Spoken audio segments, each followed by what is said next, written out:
read, to learn from the different experiences, from life experiences. How important do you think that is? And do you recommend? Yeah, I think it's absolutely critical. I think it forces you to look inward and learn about yourself as you're learning about other people. I also think it makes you more open-minded and more receptive to being a better entrepreneur, being a better CEO, being a better leader, and hopefully being a more successful change maker in whatever it is that you're doing. Interesting. Is there a habit that you have that you consider fundamental in your personal growth and that it helps you to deal with the pressures of your daily life? Yeah, so I think two things kind of bring me back down to earth and help alleviate the stress of starting a company. Number one is just always connecting to family. I work with my sister and we have a third co-founder who's basically family. But beyond that, I'm very connected to my parents and my brother and my grandfathers. And I think that brings me back down, puts my feet back on the ground sometimes when my head is in the clouds about business. And the second thing is, I told you kind of offline, but I have a past life in music, and playing music and listening to music and singing also kind of connects me back to my soul so that I don't get too far away from that and remember who I am and what makes me feel fulfilled. What would it be? Because I'm aware that I'm sure more than aware that you talk to many entrepreneurs, different sorts of entrepreneurs. What could you be the most important mistake or shortcoming that you see in other entrepreneurs that you could humbly judge? Tell me, this is the main defect that I see. Yeah, I think it actually has to do with being humble. So if you're not open to perspectives, if you're not willing to see something that might not be going exactly like you thought it was going to be and quickly pivot and constantly learn and take feedback about who your audience is and what they're responding to, which may not be what you originally set out to do. If you can't do that, then you're going to trap yourself. So I think it's being as open-minded as possible and also obviously staying true to why you're doing something. But in doing that, there's constant opportunity to be better. What's money for you? What's the meaning of money? I think money comes from certain successes, but I don't think it means everything. I think if you can't be fulfilled in what you're doing, then it doesn't matter how much money you're making. And I know that seems like a very trite answer, but it's true. I don't think I would wake up every day and grind and hustle to do what I was doing if I didn't care about what I was doing. The money wouldn't matter. I left a really high-paying law job at a big law firm because it wasn't about money. And I actually took 6 months off after I quit to really think about what I wanted to do. And, I used my savings to do that. But I think it's not all about that if you're not fulfilled at the end of the day. I think that's the journey that successful entrepreneurs take before actually launching any concept. Don't you think?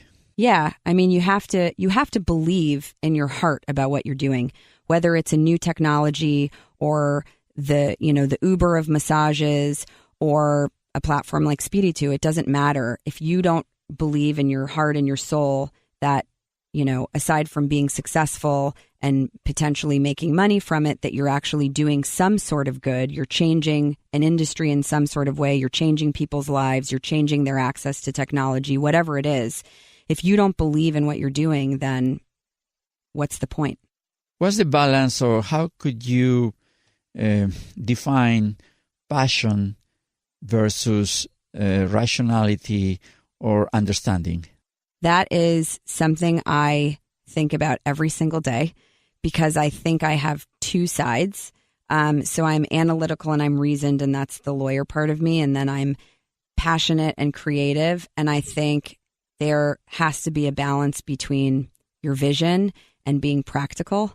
And I don't have the perfect answer because I'm still working on it. But you know what? I'm asking this because a lot of podcasts and conferences, they talk about be passionate, follow your passion and all that stuff. And I always think, be careful, because if you follow your passion blindly, you're probably going to hit a wall. because sometimes passion is irrational and takes you to where you are not capable of performing. Like if I want to be a ballet dancer and I have a misformation in my right foot, I won't be able to. But no, I love it. So what am I going to do? And that's something that's why I'm asking you how to establish the balance between that passion that you need in order to take any concept into reality, but also to be reasonable and realistic about the feasibility of implementing that concept and when to stop and say, you know what, you have to stop here. Yeah. Tell me about it. So I think for me, it comes internally and it also comes externally. So I have 2 co-founders who are a really good check on making sure I don't run away with a vision that doesn't make sense. And then I have mentors and a board of advisors who also believe in the vision, but can be rational and reasonable and who help bring me back down to earth. So I think it's really important to surround yourself with people who can help you check those 2 things. Yeah, passion is blind sometimes, and make you, get in trouble. Exactly. All right. So it's a balance. Very interesting. I say that passion and rationality are the 2 wings of the same bird. So you need both in order to fly. But I have a question that I always ask is if you would have a billboard in the city, 405 freeway, let's say in Los Angeles, beside your brand, not allowed to put your brand, what message would you write on it for the people to see? So I have a lawyer clarifying question. Does it relate to my brand or is it just a saying? It's a saying. Okay. So this is something that you see all over like social media, but it really resonates with me. I think it's that empowered women empower women. So, you have to be confident and believe in paying it forward and supporting people to actually empower other women. And I think that there's a lot to unpack in just that statement, but that would be what I would put up. Okay. And my last question. What is the first thing that comes to your mind when you hear this thought from Seneca, the Roman philosopher? Life is long if you know how to use it. So I think it's really easy to get lost in the monotony of every day. And I think if you're fulfilling your life with personal and professional experiences that are meaningful, that no matter how short or long your life is, it actually is very fulfilled and filled with things. Not getting lost in the daily frustrations or challenges that everybody faces, but really trying to live a fulfilling life makes any life long. That's very interesting. Thank you for that thought. Danielle, it was great having you here in Como Lo Hizo. Any last thought that you would like to share with our audience? I'm just really excited about what we're building, and I would encourage anyone who's thinking about starting a brand or who wants to be, supported or get advice, please get in contact with us, because that's a huge part of what our platform is. It really is talking to women across this community and helping them kind of bring their visions to reality. Awesome. Keep us posted, okay? Thank you.